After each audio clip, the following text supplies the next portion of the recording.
É isso aí, seja muito bem-vindo ao Multicast. Meu nome é Thiago Correia. Meu nome é Aline Correia e nos próximos minutos nós vamos ter o privilégio de sentar à mesa com vocês. E no episódio anterior nós trouxemos uma reflexão muito prática sobre viver uma vida autêntica. Sim. E nós pisamos no freio, né, de maneira intencional em relação à apresentação de outros detalhes mais técnicos do projeto, de maneira intencional mesmo. A gente entendeu que seria muito especial ter essa conversa com vocês sobre a autenticidade, sobre essa expressão que é recorrente também no projeto. E é uma mensagem muito especial, né, para nós, tanto do ponto de vista pessoal como também ministerial. É algo que tem queimado os nossos corações nos últimos anos. E fica o convite, se você não assistiu ou não ouviu o episódio número 4, vale muito a pena conferir. É isso aí, gente, aproveita porque tá incrível. E se você tem sido abençoado pelo Multicast de alguma forma e pelos conteúdos que nós temos produzido por aqui, aproveita e deixa o seu like e se inscreva no nosso canal no YouTube, beleza? E se você tá ouvindo também através de alguma outra plataforma de podcast, não se esqueça de nos avaliar e deixar o seu comentário por lá também. Isso ajuda a ranquear o podcast e levar a nossa mensagem para cada vez mais pessoas, né? E a nossa mensagem, ela tem um nome. Na verdade, a nossa mensagem é uma pessoa, é Jesus. Então, nos ajude, deixa lá o seu comentário, a tua avaliação, vai ser muito legal. Muito legal mesmo. E a nossa conversa, ela começa aqui no podcast, mas ela se estende no decorrer da semana através do nosso Instagram. Então, aproveita e segue a gente lá, @igrejamulti. Já se passaram 5 episódios. Hoje é o 5º episódio do Multicast. Que loucura, o tempo tá né? voando. 5 semanas já. Até na nossa perspectiva, né? Essa jornada, ela já tem um tempo considerável, né? Se a gente for levar em consideração os aconselhamentos, mentorias, desenvolvimento do projeto, depois a parte de organização do Multicast antes do lançamento. Já se passaram mais de 5 semanas, né? Desde o lançamento. E eu acho que o nosso coração, ele pode ser resumido com uma palavra: gratidão. Gratidão, nossa. Gratidão por cada pessoa que tem acompanhado a gente nessa jornada, né? Sim, cada pessoa que tem orado por nós, cada pessoa que tem nos enviado mensagens. Nós somos muito gratos pela vida de cada um de vocês. A gente quer agradecer também as pessoas que têm ofertado, investido financeiramente para que essa plantação, ela de fato possa começar a se tornar uma realidade. Nós queremos dizer muito obrigado. É verdade. E se você está acompanhando essa jornada desde o início, você já deve saber o que nós cremos sobre igreja, a sua dinâmica, quais devem ser as suas prioridades numa perspectiva bíblica. E você já deve conhecer a nossa missão também, que é viver e compartilhar a fé em Jesus de maneira autêntica. Não tem como, né? É muito bonitinho quando a gente fala junto, né? Se você ainda não decorou, fica o desafio, deixa nos comentários. A gente viu que o pessoal está começando a pegar esse hábito, né? De deixar nos comentários: eu quero viver e compartilhar a fé em Jesus de maneira autêntica. De verdade, nós esperamos que a missão da Igreja Multi, ela possa ser agasalhada no teu coração e ela possa ganhar uma profundidade, uma praticidade, né? Em relação à tua vida, teu relacionamento com Deus e com as pessoas que estão ao teu redor. Sim. E nessa altura do campeonato, você já deve saber também que o nosso projeto de plantação tá lá no link do Instagram. É isso aí, ele está disponível para download. E se você baixar o projeto, você vai ter o privilégio de receber alguns spoilers, né, em relação aos próximos episódios do Multicast. Você vai poder saber, por exemplo, questões relacionadas à missão, à visão, à nossa formação, minha formação também. Você vai poder saber como se engajar. Você vai ver detalhes sobre o DNA da plantação, né, da igreja, as fases do projeto. Tá incrível o documento, foi feito com bastante capricho, bastante carinho, e nós esperamos que você possa baixar e entrar em contato com a gente. Então, tá lá disponível no Instagram, @igrejamulti, só clicar no link da bio. Isso aí, fica o convite para vocês. E no episódio de hoje, nós vamos dar sequência à apresentação do projeto de plantação da Igreja Multi e nós vamos falar sobre a nossa visão. Então, o tema do episódio de hoje é... Nossa visão e estratégia. Clareza e orientação para o futuro. E aí fica a pergunta, né? A gente já tem uma missão clara e fácil de ser lembrada, de ser decorada. Por que ter uma visão também? Por que ter dentro, né, da nossa linguagem e da construção do projeto uma visão? Né? Por que uma visão importa? Sim. Ter uma visão clara é extremamente importante, porque a nossa visão, ela determina as nossas ações, as nossas decisões e as nossas prioridades. E tem uma fala de Jesus que está registrada no Evangelho de Lucas, capítulo 11, que mostra pra gente esse princípio da importância de uma visão clara. Sim. A gente vai ler os versículos para vocês e a gente vai extrair alguns pontos e a gente vai aplicar esses pontos, né, de maneira prática para a gente entrar de fato numa conversa bem legal sobre a visão da Igreja Multi e a nossa estratégia. É isso aí, então bora ler. Os olhos são a lâmpada do corpo. Se os seus olhos forem bons, todo o seu corpo será cheio de luz. Mas, se forem maus, o seu corpo ficará em trevas. Portanto, tenha cuidado para que a luz que está em você não sejam trevas. Pois se todo o seu corpo for luminoso, sem ter qualquer parte em trevas, será todo resplandecente, como a lamparina quando ilumina você em plena luz. É muito legal o relato dessa fala de Jesus, porque a gente percebe de imediato que existe um princípio aqui. Além do contexto imediato do que está sendo dito, existe um princípio claro de que uma visão, ela afeta diretamente a ação. É verdade. Né? A maneira como nós enxergamos acaba afetando, como a menina disse, a nossa decisão, as nossas estratégias, né? As nossas prioridades. Os nossos movimentos. Exatamente. Então, tem essa ideia entre visão e ação. E essa interdependência, né? É curioso também porque o registro dessa fala no Evangelho de Lucas está próximo de algumas histórias bem curiosas que exemplificam pra gente esse princípio. Exatamente esse princípio, né? A gente tem, por exemplo, a história de Marta e Maria.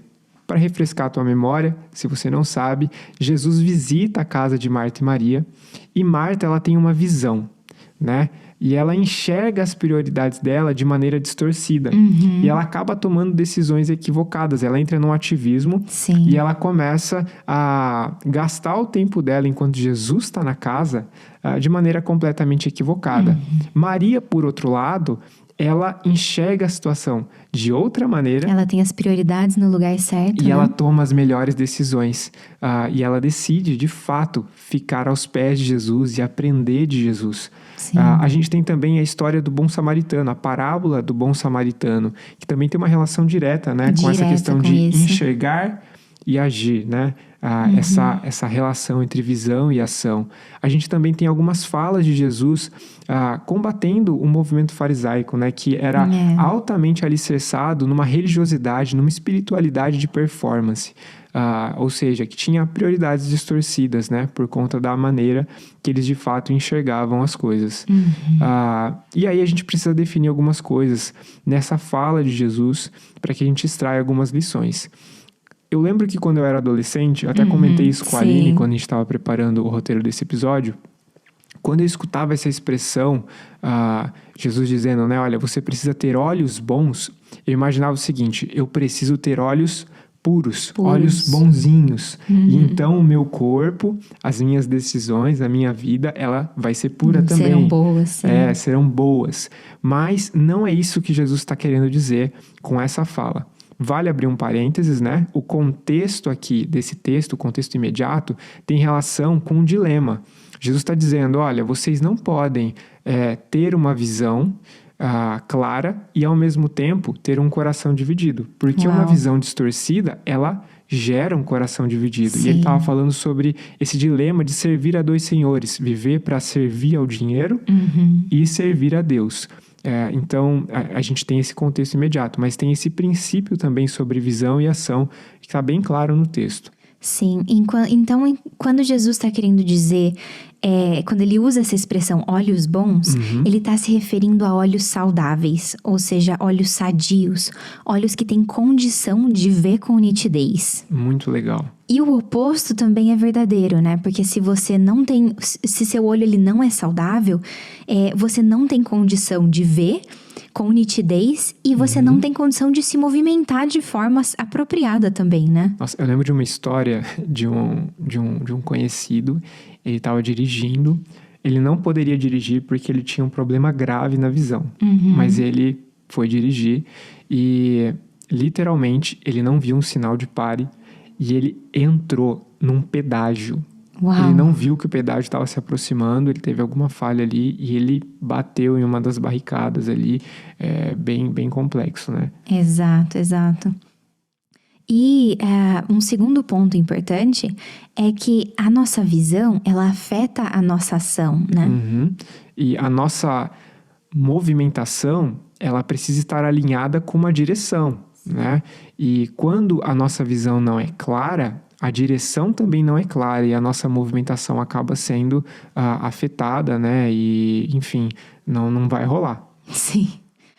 Um terceiro ponto é que um olho bom, ele se adapta em momentos de luz, mas também em momentos de escuridão, né? E isso é muito curioso, porque às vezes a gente acha que para a gente tomar boas decisões ou ter as prioridades certas, alinhadas, a gente precisa que tudo ao nosso redor esteja conspirando ao nosso favor. Cooperando para isso. Mas a visão clara, ela é suficiente, ainda que haja falta de luz ao nosso entorno. Porque a visão clara, a visão saudável é capaz de se adaptar, ainda que haja escuridão ao nosso redor. Sim.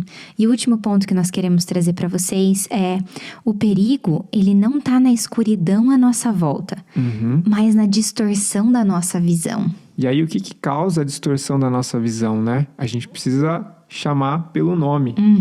Pecado. Sim. O pecado distorce a maneira como nós enxergamos a Deus, a nós mesmos e também as coisas que estão ao nosso redor. Sim. E quando nós temos a visão distorcida, nós não vivemos para a glória de Deus. A gente vai viver e gastar nosso tempo, a nossa energia, né? Para satisfazer os nossos desejos, os nossos planos, as nossas próprias expectativas, sejam elas boas, entre aspas, ou más. É verdade. Né? E a gente deixa de viver para a glória de Deus, né? Com esse coração dividido.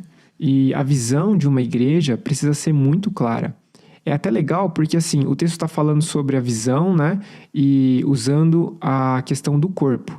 Óbvio que ali não tem nenhum tipo de conotação à igreja em si. Mas como a gente já tratou em outros episódios, a igreja, ela pode ser exemplificada por um corpo. É verdade. E é muito interessante porque, assim, Jesus deve ser a cabeça desse corpo, né? O líder da igreja. E, assim, a visão precisa vir de cima para baixo, e os membros do corpo precisam assimilar essa visão e se mover de acordo com isso. Exatamente. Imagina um corpo que está se debatendo, cada um está querendo ir para um lado, fazer uma coisa, não faz sentido.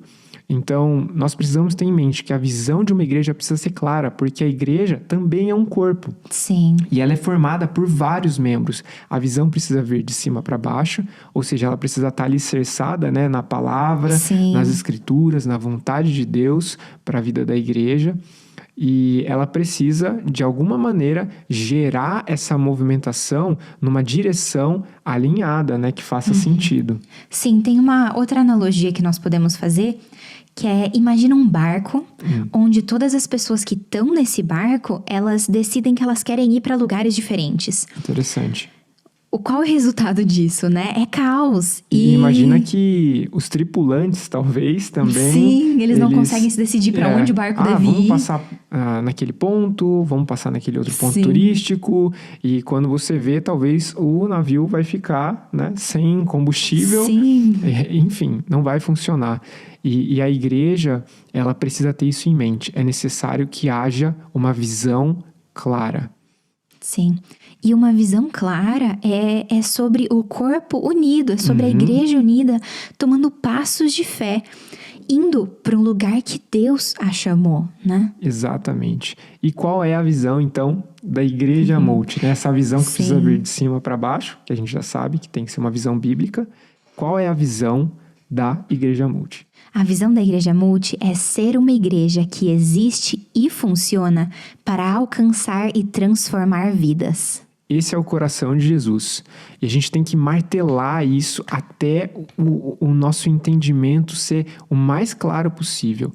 A igreja deve existir e funcionar para alcançar e transformar vidas. Sim. Esse é o coração de Jesus. Jesus, ele se movimentou dessa maneira durante o seu ministério terreno. Sim. E o ministério de Jesus é para nós um modelo. Nós precisamos olhar para o ministério de Jesus. Isso significa que a igreja ela precisa estar centrada nessa visão e nessa missão de multiplicar discípulos, alcançar pessoas e transformar a vida dessas pessoas, né? Sim. Equipar essas pessoas, auxiliá-las a amadurecer, né? E a encontrarem não só a sua identidade, mas também a sua vocação, né? Dentro do corpo. Sim, e é muito interessante porque essa vida e essa missão da igreja, elas podem ser prolongadas no decorrer do amadurecimento e do envelhecimento da igreja, né? Se uma igreja local tem uma visão clara, que vem de cima para baixo, e uma missão clara, a sua existência, o seu crescimento, o seu amadurecimento vai ser prolongado. Sim. E vai ser saudável. Nós cremos nisso e por isso nós temos insistido nessa linguagem, nós temos insistido nesses pontos para que a gente possa de fato absorver eles o quanto antes, pessoas novas que se juntarem, né, se juntando a nós, que elas também tenham essa facilidade de ir assimilando. Olha, eu fiz 29 anos recentemente, tô ficando já velhinho, tô indo pra casa dos 30. Ô, louco, tá nada. Mas tipo assim, eu não me recordo de ter participado de uma comunidade em que eu tivesse uma clareza assim... Sim, tão grande dessa... Tão grande de qual é a visão, e qual é a missão dessa igreja local, Sim. né? E, inclusive, esse nosso desejo de sintetizar isso em frases pequenas, em slogans, partiu disso, né? Nós precisamos saber para qual direção nós estamos caminhando. Onde nós estamos indo, né? E por quê, né? O que nós vamos fazer nesse caminho, né? Sim, e é muito interessante porque... Para alcançar pessoas, uma igreja ela precisa ser honesta e corajosa. Nossa, isso é tenso. Exato, é tenso. Mas honesta e corajosa com o objetivo de repensar algumas coisas. Coisas como estilos retrógrados, como estratégias que já se provaram ineficazes, como sistemas disfuncionais. E é interessante, né? Porque, assim, para nós que estamos começando, é fácil reavaliar as nossas experiências passadas. Sim. Mas durante o caminho é que nós vamos, de fato, perceber a grandeza desse desafio, né? E nós seremos testados. E é fundamental que a liderança de uma igreja local, durante esse processo de plantação, tenha coragem de reavaliar os estilos, as estratégias, talvez os sistemas que são disfuncionais. Muitas igrejas possuem bens que não têm nenhum tipo de uso, né? É verdade. E que acabam consumindo recursos ao invés de, talvez, gerar possibilidades novas, né? A gente tem também pessoas em cargos de liderança, em funções de liderança, em algumas igrejas, que mais atrapalham do que ajudam. É difícil dizer isso. E aí você pode até me questionar, mas a igreja não precisa agir em amor? Exatamente. Nós não podemos passar pano em algumas situações, né, por amor a uma pessoa, um amor, né, que acaba sacrificando a saúde da igreja local como um todo. E da comunidade, exatamente, né? Esse senso também de missão, de propósito, né, que precisa estar fluindo. Se existe algum líder numa posição que está estancando, prejudicando a saúde da igreja, prejudicando a igreja de cumprir a sua missão, né, de viver debaixo dessa visão, esse líder ele não está apto para conduzir a igreja. Uau. E também pessoas, membros, né, que às vezes estão ali e estão disseminando múltiplas visões, né? É verdade. E eu acho que é até interessante a gente falar sobre isso também, porque nós temos falado, né, sobre uma igreja que é multiforme, sobre uma igreja que celebra as diferenças, né? E nós realmente cremos nisso. Realmente. A unidade não depende de uniformidade total, mas os múltiplos dons, as múltiplas personalidades, né, elas precisam estar alinhadas debaixo de uma mesma visão e também da missão, para que haja coerência e haja harmonia, né? Elas podem ser utilizadas para o mesmo fim, Exatamente. E isso é um grande desafio também no que se refere à interação das diferentes gerações. A gente falou isso em outros episódios passados, né? Que o segredo não é plantar uma igreja diferentona simplesmente para adolescentes. Uma igreja multigeracional é uma igreja em que cada geração ela consegue submeter as suas preferências, né? E caminhar de maneira interdependente, as coisas precisam estar alinhadas, né? E a gente precisa aprender uns com os outros, enfim, mas sempre seguindo na direção e também cumprindo a missão. Sim, muito legal. E tem um exemplo muito interessante disso que aconteceu lá por volta do século XV, século XVI, que ajuda a explicar muito bem isso. Muitas vezes, quando a igreja local ela não tem consciência da sua visão e da sua missão e de que ela existe de fato para alcançar e transformar vidas, ela perde muito tempo gastando a sua energia em discussões que não têm a menor relevância ou importância. Verdade. E a menina levantou a bola aqui, né, dessa situação que ocorreu entre o século XV e XVI. Muitas igrejas estavam discutindo naquele momento se elas deveriam ou não ter bancos dentro dos templos. Aqueles bancos de madeira grandões, sabe? Porque em vários momentos, os bancos eles eram utilizados em outro contexto, não religioso, né? Em teatros, espetáculos. E aí levantavam discussão, não, mas então é pecado ter banco dentro da igreja. As pessoas não podem sentar onde já se viu, elas têm que ficar de pé e participar do culto, da celebração. Se elas sentarem, então a gente tá em pecado. Sim, a gente tá tornando isso um gastaram uma energia teatro absurda. Depois de um tempo, quando essa discussão cessou e os bancos foram aceitos. E não só aceitos, né? Eles entraram para a tradição da igreja, Sim, né? é verdade. Surgiram as cadeiras. E agora? Podemos colocar cadeiras? Não podemos, porque os bancos é que são, de fato, parte da tradição da igreja. Então, quando nós não temos clareza daquilo que é essencial, daquilo que tem relação com a essência da igreja, né? A gente pode perder muito tempo discutindo questões que não têm a menor relevância, né? E isso é muito interessante porque nos leva para uma analogia que pode ser feita, que fica muito visual para entender essa questão de essência e de forma. A gente pode olhar para isso como duas mãos. Uma mão fechada e uma mão aberta. Dentro dessa mão fechada tem que ficar tudo que faz parte da essência da igreja. São questões inegociáveis, sim, que elas não podem, que a gente não pode abrir mão disso. Coisas como doutrina sobre Deus Pai, Deus Filho, Deus Espírito Santo. Coisas como doutrina sobre a igreja e qual é a sua missão. A confissão de fé da igreja. Essas são todas coisas que elas devem ser tratadas com uma mão fechada, porque são inegociáveis, né? Muito bom.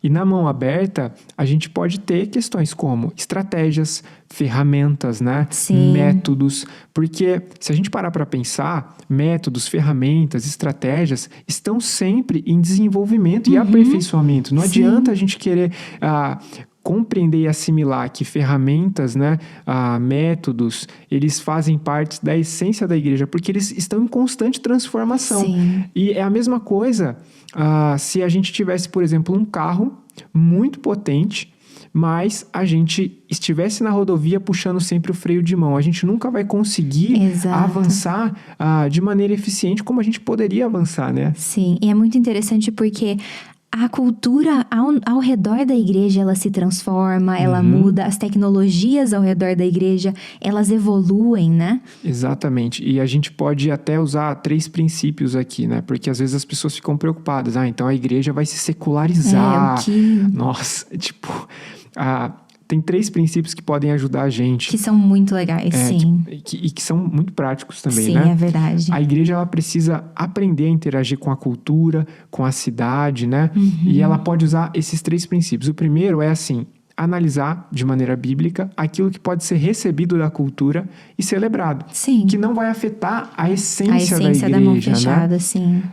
Uma outra questão, nós podemos rejeitar alguma coisa. Se algo de fato vai ferir a essência da igreja, nós rejeitamos. Sim. Exatamente. Agora, se existe alguma coisa que tem sido utilizada no meio secular para fins que não glorificam a Deus, mas que podem ser utilizados pela igreja para glorificar a Deus, nós podemos redimir. Então, nós podemos receber, nós podemos rejeitar ou nós podemos redimir, transformar o uso disso, né?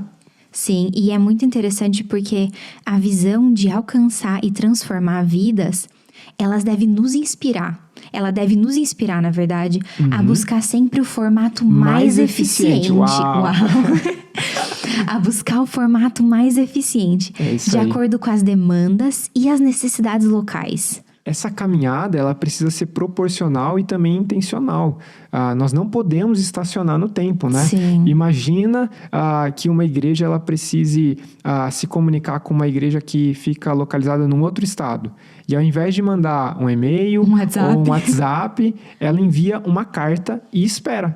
Nossa. E aí depois ela espera a outra igreja enviar a carta. Escrever uma carta e Não enviar faz de sentido volta, no tempo não. em que nós vivemos. Sim. Né? A ciência, a tecnologia é bênção também, né? Deus é Deus de todo conhecimento. Sim. E a gente precisa aprender a transicionar na cultura, se movimentar, né? De maneira equilibrada, de maneira sábia, fazendo uso daquilo que está à nossa disposição. Sim, muito interessante. Então, para alcançar e transformar vidas, nós precisamos ser uma igreja que é acessível para todos e que traduz constantemente o evangelho para o nosso tempo e para o nosso contexto. Aqui a gente pode esbarrar em alguém pensando assim: então vocês estão querendo mudar um pouquinho o Quer evangelho, dar uma- quer contextualizar, vocês estão querendo mudar um pouquinho para que as pessoas, de fato, entendam, aceitem. E a gente precisa fazer uma diferenciação. Entender não significa aceitar. Exato. Contextualizar significa traduzir, tornar mais acessível. As pessoas precisam entender o que está sendo dito, o que está sendo cantado por uma comunidade sim. local, por uma igreja. E a questão da aceitação ou não é algo que depende de uma ação do Espírito Santo. Essa não deve ser a nossa preocupação. Nós precisamos pregar o evangelho como ele é. E o evangelho, desculpa, tá? Mas ele ofende todo mundo. Não tem Todo como não mundo. ser ofendido pelo evangelho. Porque para a gente entender o tamanho das boas notícias, a proporção, essa mensagem gloriosa da parte de Deus, imersa num amor que é escandaloso. Sim. Nós precisamos entender quem nós somos diante de Deus, o Que a nossa tamanho do natureza nosso é pecado. caída, Exatamente. E não tem como, o evangelho vai ofender todas as pessoas que se aproximarem dele. Exato. Agora, nós estamos sonhando com uma igreja em que a única coisa que ofenda as pessoas seja o evangelho. Sim. Porque à medida que pessoas vão sendo ofendidas pelo evangelho e o Espírito de Deus vai estar trabalhando, né? Elas podem ter as suas vidas transformadas. E é muito legal, porque nós precisamos ter essa consciência. É nosso papel evangelizar as pessoas, pregar, discipular as pessoas de uma maneira que faça sentido, né? Sim, de uma maneira simples e contextualizada, né? E eu acho que a gente pode até incluir uma outra palavra, né, que está dentro também do nosso projeto, que é criativa, de uma maneira criativa. Verdade. Deus nos deu criatividade, nós precisamos fazer o uso dessa criatividade para a glória dele, para que essa mensagem ela alcance o maior número de pessoas e que ela possa de fato ser compreendida e celebrada também, né? Sim. E a gente pode voltar um pouquinho no que a gente estava conversando, né? Porque cada nova geração, todas as gerações, elas crescem acompanhadas de novos desafios. Exatamente. E se comunicam através de linguagens diferentes, né? A igreja ela precisa estar atenta a isso, né? Sim, formas as de gerações, comunicação, linguagens. elas vão mudando e os desafios talvez vão até aumentando, né? Se verdade. ampliando. Vai sendo gerado também um abismo entre as comunicações, as linguagens. E a gente precisa estar atento a isso. Nós precisamos construir uma linguagem e, de fato, plantar uma igreja que possa ser entendida, que se faça entendida de maneira intencional, né? Nossa, muito interessante. Eu lembro até de um exemplo, né, que está lá em 1 Coríntios, do apóstolo Paulo. E o apóstolo Paulo, olha, se você não sabe, ele pregava o evangelho como ele era. Sim, em alguns momentos, exato. a mensagem do apóstolo Paulo era muito dura. Ele corrigia as igrejas em amor, mas ele era muito duro, né? Porque ele pregava o evangelho. Mas o apóstolo Paulo, ele mesmo disse, olha, eu estou me tornando tudo para com todos, para que de alguma maneira eu possa alcançar alguns. Então, o apóstolo Paulo já tinha esse mindset, né? É verdade. A gente pode dizer isso, que o apóstolo Paulo, ele entendia que o evangelho precisava ser contextualizado, né? Sim, muito interessante. Mas, aí a gente entra num mais. As igrejas locais, elas podem expressar a sua missão e a sua visão através de estratégias diferentes. Isso é muito bom, né? A gente precisa, de fato, ter uma visão de reino. Eu falo por mim, tá? Quando eu olho para o meu passado, eu passei a maior parte da minha vida em uma única denominação. Sim. E quando a gente vive por muito tempo dentro de uma única denominação, nós corremos o risco, às vezes, de achar que a nossa igreja local é a melhor igreja local. E que nós precisamos plantar igrejas locais iguais à nossa igreja local. Porque nós amamos a nossa igreja local e ela faz super sentido dentro do contexto que a gente está. Mas a gente se esquece do tamanho do desafio, né? E da proporção. O próprio Jesus disse, olha, a seara é muito grande. E as pessoas são diferentes, elas estão em contextos diferentes, etapas de vida diferentes. Nós precisamos de igrejas diferentes. Nós precisamos para alcançar o maior número de pessoas possíveis. O John Piper, ele é um pregador reformado, muito conhecido.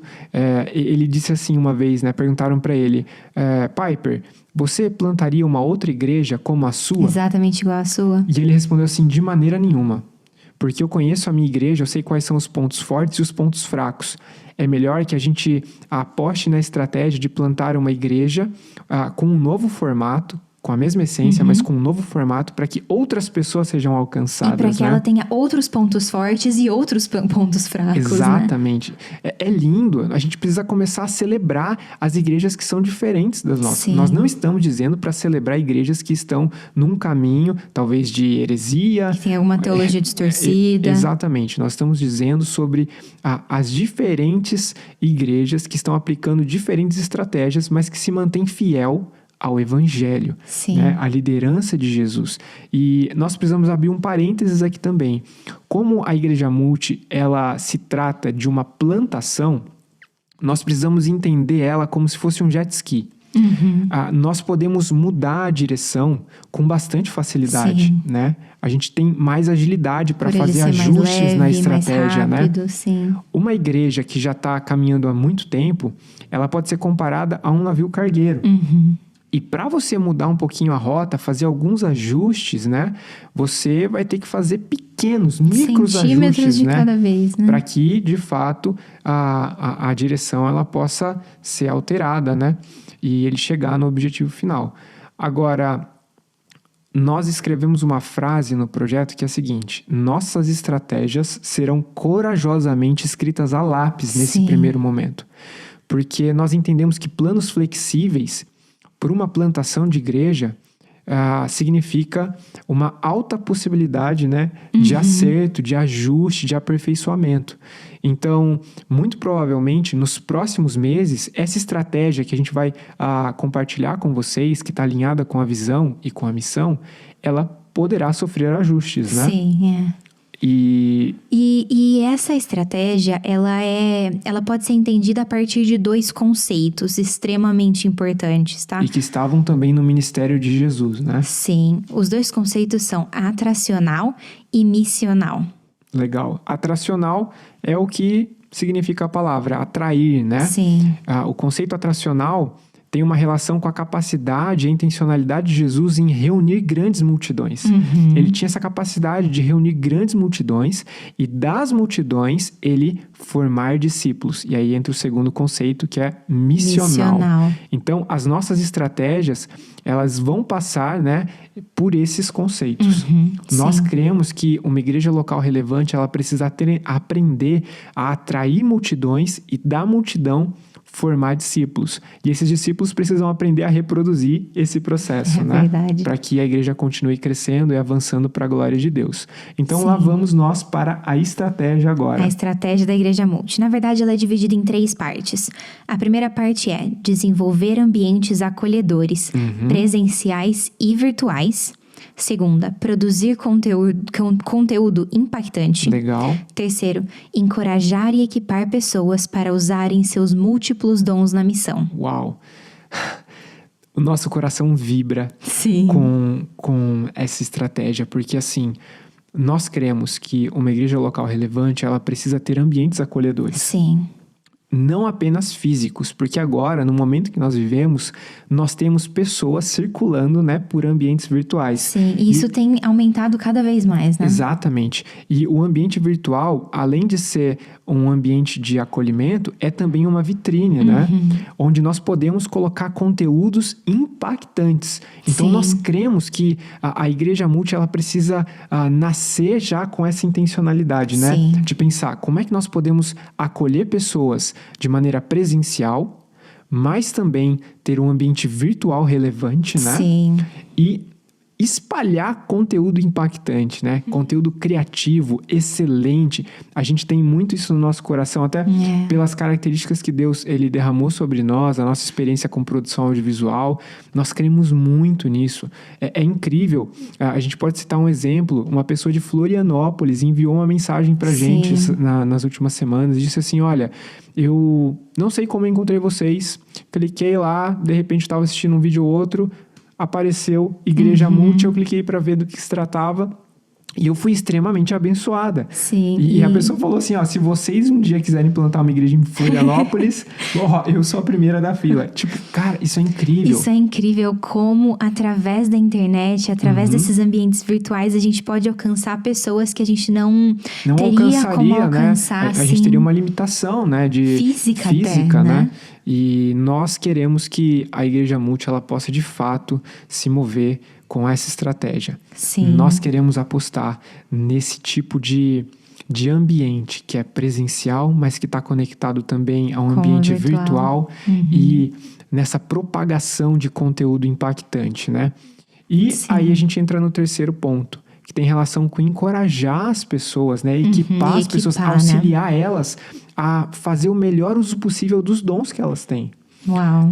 E esses dons precisam ser usados para a glória de Deus e também para o avanço do reino, né? Então, você pode estar se perguntando, então a Igreja Multi está dando preferência para pessoas que tenham dons relacionados à produção audiovisual? Não. Nós entendemos que a igreja precisa de boas cozinheiras. Sim. Nós entendemos que a igreja precisa de bons condicionadores físicos, né? Professores. Nós entendemos que o ministério infantil, quando a gente chegar nesse ponto, né? Ele precisa de fato ser vibrante, criativo. Pessoas apaixonadas, né? Por essa faixa etária.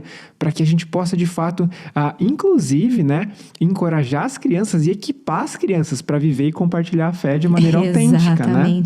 Exatamente. E nós fazemos tudo isso porque nós acreditamos que Jesus é a resposta. Amém. E é a esperança para a humanidade. Uau, é isso aí. Nós estamos vivendo num contexto, agora praticamente saindo da pandemia, né? Graças a Deus. Graças a Deus. Nós esperamos e temos confiança de que uma nova estação, ela pode surgir, né? Mas o desafio, ele é muito grande, a seara é muito grande, como a gente disse. E eu lembro que em algumas enquetes lá no nosso Instagram, a gente lançou a seguinte pergunta: você acredita que a sua igreja tem igrejas demais? Que sua cidade tem igrejas demais? É isso, que a sua cidade tem igrejas demais. E eu lembro que uma parcela pequena, mas uma parcela de pessoas respondeu: eu acredito que sim. Minha cidade não precisa de mais igrejas. De novas igrejas. E a gente trouxe alguns dados para vocês para exemplificar a urgência em relação à plantação de novas igrejas no contexto urbano. Esse dado específico que a gente pegou aqui da cidade de São Paulo, ele é um reflexo de outras cidades do Brasil e também de outros países. Né? A gente conseguiu uma série de dados muito relevantes e uma pesquisa mesmo muito séria sobre isso, né? Olha só, na cidade de São Paulo, haviam mais de 12 milhões e 330 mil habitantes no ano de 2020. Sim. Em comparação, haviam cerca de 2.186 igrejas evangélicas contabilizadas. É uma diferença muito grande nesse número. E se a gente fosse pintar um cenário utópico, vamos supor que essas 2.186 igrejas precisassem alcançar essas mais de 12 milhões... 100% dessa população. 100% dessa população. Nós precisaríamos que cada uma dessas igrejas tivesse uma mega estrutura. Nossa. E o número, mais ou menos, que cada igreja precisaria atender e acolher seria de pelo menos 5 mil pessoas, né? Pelo menos 5 mil pessoas. É um número, assim, extremamente preocupante. Se a gente descesse um pouco a meta, fosse para 50%, ainda assim, cada uma dessas igrejas na cidade de São Paulo precisaria ter uma mega estrutura para comportar e para acolher mais de 2.000 pessoas. Uau! Exato. Você tem noção do tamanho desse desafio? Nós cremos que nem todo cristão ele é chamado para plantar uma igreja. Exatamente. Algumas pessoas já estão inseridas numa comunidade local e estão vivendo de maneira fiel, né? Com uma aliança comunitária, diante de Deus também, vivendo para a glória de Deus, e tá tudo bem. Agora, nós cremos que todos os cristãos precisam valorizar a plantação de novas igrejas, investir na plantação de novas igrejas e acreditar na sua relevância. Exatamente, crer na relevância. Nós precisamos ampliar o nosso alcance, né? Nós precisamos acolher mais pessoas. Existem pessoas esperando pela mensagem do Evangelho, esperando por essa resposta que nós recebemos. Essa vida nova em Jesus. E nós, de fato, estamos confiantes de que Deus está nos chamando para plantar uma igreja relevante, que possa acolher pessoas de fato, né? E viver e compartilhar a fé em Jesus de maneira autêntica. E que possa ser resposta para essa demanda que é tão presente, né? Então você também pode se engajar e pode ser resposta para isso. Sim. Você pode se engajar nessa visão orando... você pode se engajar orando, e nós queremos te desafiar a orar pela produção de conteúdo e pelas estratégias que estão sendo desenhadas. Legal. Para que a gente possa alcançar e transformar vidas para a glória de Deus. E eu quero desafiar vocês também a orar para que portas sejam abertas. O apóstolo Paulo, ele costumava pedir isso, né? Para os seus irmãos, para as famílias de fé, né? Que haviam sido estabelecidas em pontos que ele viajou e evangelizou. E assim, orem por nós, para que Deus possa abrir portas, para que Deus possa levantar pessoas para, junto com a gente, arregaçar as mangas, né? Verdade. E de fato viver essa nova história. Se você está se sentindo inspirado, desafiado, nós queremos de fato dizer: Deus está te chamando para essa nova história. Tenha coragem de tomar uma decisão e de se juntar a nós. Nós estamos com o coração cheio de expectativa, né? Essa jornada até aqui, no 5º episódio do Multicast, já gerou frutos que a gente ficou assim, uau, como Deus é incrível. É verdade. Né? E imagina os próximos anos, o que Deus pode fazer através de você, através de nós, né? À medida que a gente consagrar a nossa vida e de fato se mover a partir de uma consciência de que sem oração, sem relacionamento autêntico com Deus, essa é uma missão improvável, impossível. Impossível. Então ore por nós, ore para que Deus abra portas. Sim. Você pode ser resposta para essa demanda também investindo na Igreja Multi. Cada centavo importa, né, menina? Sim, é verdade. E eu acho que a gente precisa honrar aqui a vida de pessoas que já estão semeando. Essa semana a gente teve uma experiência, assim, muito quebrantadora, né? A gente chorou junto. Foi um momento, assim, muito especial, porque nós recebemos uma oferta e ela veio acompanhada de uma mensagem, não só de encorajamento, mas uma mensagem que inspirou a gente, né? Sim, muito inspiradora. A pessoa disse o seguinte: olha, eu estou enviando essa oferta porque, olhando para o projeto da Igreja Multi, eu entendo que vocês vão alcançar pessoas que eu não alcançaria. Que eu não consigo alcançar. Não faz parte do meu chamado, da minha facilidade, da minha vocação. E eu quero colocar dinheiro na Igreja Multi, porque assim, à medida que vocês estiverem pregando, eu sei que eu estarei pregando com vocês por meio das minhas ofertas. À medida que vocês estiverem produzindo conteúdo, eu sei que eu vou estar produzindo conteúdo também junto com vocês, né? E mais do que isso, a mensagem terminou assim: eu creio que Deus me chamou para investir na eternidade e o meu dinheiro está à disposição. Uau, isso mexeu com a gente, né? Que visão de reino, Que visão de reino. Uma pessoa que é de outra igreja local olhar para uma plantação e falar: é isso. Eu creio que isso é relevante. Eu creio que isso aqui é resposta para as novas gerações e eu quero patrocinar isso. Uau, nós queremos te desafiar a colocar o teu coração diante de Deus e avaliar se existe essa disponibilidade, essa generosidade. E, de fato, faça isso com alegria, porque nós cremos que Deus pode, de fato, transformar os seus recursos em combustível para transformar a vida de pessoas, a história de famílias. Sim. E se você está aqui pelo YouTube e você quer ser resposta para essa demanda investindo na Igreja Multi, tem um QR Code que está aparecendo aqui na tela. É isso aí. Se você está ouvindo por alguma plataforma de podcast também, a chave do nosso Pix é igrejamulti@gmail.com. Nós estamos trabalhando com a maior transparência possível a todos os gastos, né, que vão ocorrer nos próximos meses. Eles já estão descritos no projeto. Sim. O nosso coração, o meu coração e o da Aline, né, menina? Nós temos investido também com generosidade, porque nós cremos que a generosidade não deve partir de alguns, mas do sacrifício de todos, né? De muitos, deve começar em nós. E isso tem sido uma realidade. A terceira maneira de se engajar é construindo. A seara é enorme, o desafio é grande, mas tem um texto em Efésios que é lindo, que diz assim, ó, Deus ele é capaz de fazer infinitamente mais do que tudo aquilo que vocês pensam, imaginam, sonham, pelo poder que atua em vocês, o poder de Cristo, para a glória de Deus por meio da igreja. Nós precisamos acreditar nisso. Sim, exato. Nós precisamos orar, Deus nos dê essa intencionalidade para viver essa realidade, né? Experimentar o teu poder atuando através de nós. Sim. E enxergar o florescimento dessa nova igreja local. Junte-se a nós para trabalhar, junte-se a nós para sonhar. Venha somar forças junto com a gente. É isso aí.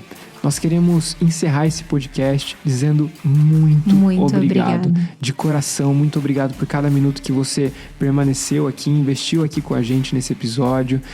Se você ainda não teve a oportunidade de assistir todos os episódios, né? Aproveita, maratona, tira um tempo de qualidade. E a gente quer, de fato, aproximar o nosso relacionamento com vocês também. Verdade. Então, envie uma mensagem pra gente. Nós estamos à disposição para conversar, para interagir. E nós queremos desafiar você a viver e a compartilhar a fé em Jesus de maneira autêntica. É isso aí, galera. Até mais, pessoal. Até mais.